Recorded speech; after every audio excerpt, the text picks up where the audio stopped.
नमस्कार दोस्तों, मैं देवीदास नायकरे गीता दर्शन श्लोकों के माध्यम से जीवन का रहस्य के 12वें सप्ताह में आपका स्वागत करता हूं।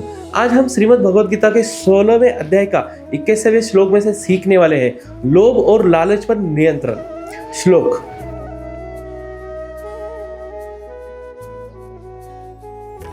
यहाँ पर भगवान हमें बता रहे हैं कि काम, वासना, क्रोध, लोभ ये 3 नरक के द्वार हैं। इन्हें त्याग देना चाहिए क्योंकि ये आत्मा का विनाश करते हैं। काम, अत्यधिक इच्छाएं, क्रोध, गुस्सा और लोभ यानी लालच, ये 3 चीजें ऐसी हैं कि जो आज के समय में भी इंसान की लाइफ और करियर दोनों को बर्बाद कर सकती है। यहाँ से बिजनेस लीडर्स के लिए 3 सीख लेनी चाहिए।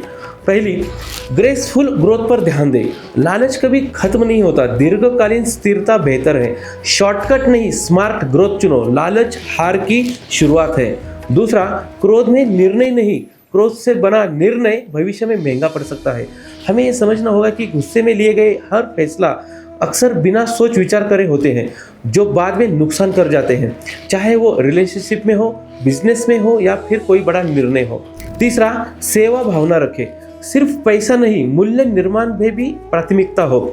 इस वाक्य का मतलब है कि किसी भी बिजनेस का मकसद केवल पैसा कमाना नहीं होना चाहिए, बल्कि समाज, ग्राहक और टीम के लिए वास्तविक मूल्य यानी वैल्यू भी बनाना चाहिए। यहाँ से बिजनेस लीडर्स के लिए आत्मनिरीक्षण करना है। यहाँ से बिजनेस लीडर्स ने आत्मनिरीक्षण करना चाहिए कि क्या मैं लालच में आकर गलत फैसले करता हूँ?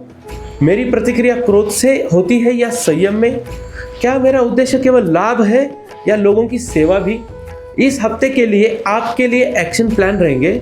नो ग्रीड डे, लालच निषेध दिवस। हफ्ते में एक दिन केवल सेवा मूल्य पर आधारित निर्णय करें।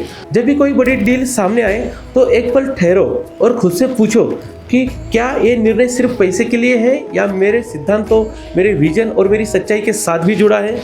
तीसरा, क्रोध आने पर पॉज, प्रे, प्रोसीड फॉर्मूला अपनाएं।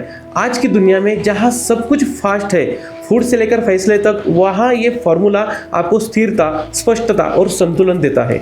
पॉज, प्रे और प्रोसीड। रुकिए, जुड़िए, फिर चलिए। हर बिजनेस मीटिंग, झगड़े, पोस्ट, डिसीजन और इन्वेस्टमेंट से पहले ये 3 स्टेप फॉलो करें। चाहे आप लीडर हो, माता पिता हो, युवा हो, ये फॉर्मूला आज की इस भागदौड़ में भी आपको समझदारी और शांति से जीना सिखाता है। मित्रों, हमने आज भगवद गीता के 12 अध्यायों की ये अद्भुत यात्रा पूरी की है। ये सिर्फ ज्ञान की यात्रा नहीं थी, यह आत्मा के जागरण, नेतृत्व की गुणवत्ता और जीवन की सच्ची दिशा की समझने वाली भी यात्रा थी। अब समय है इस ज्ञान को सिर्फ सुनना, पढ़ना नहीं तो जीने का। हर दिन, हर निर्णय, हर चुनौती में स्वयं से पूछिए कि मैं गीता के यथार्थ के अनुसार जी रहा हूँ। अंत में बस एक बात, गीता खत्म नहीं होती, वो शुरू होती है वहां से जहां से हम इसे जीना शुरू करते हैं। इस आध्यात्मिक नेतृत्व यात्रा का हिस्सा बनने के लिए आप सबका हार्दिक अभिनंदन। आपके जीवन में शांति हो, आपके निर्णयों में स्थिरता हो, आपके नेतृत्व में करुणा हो, यही हमारी शुभकामनाएं। धन्यवाद। तो मिलते हैं फिर एक बार एक नए सीरीज के साथ। तब तक के लिए जय श्री कृष्ण।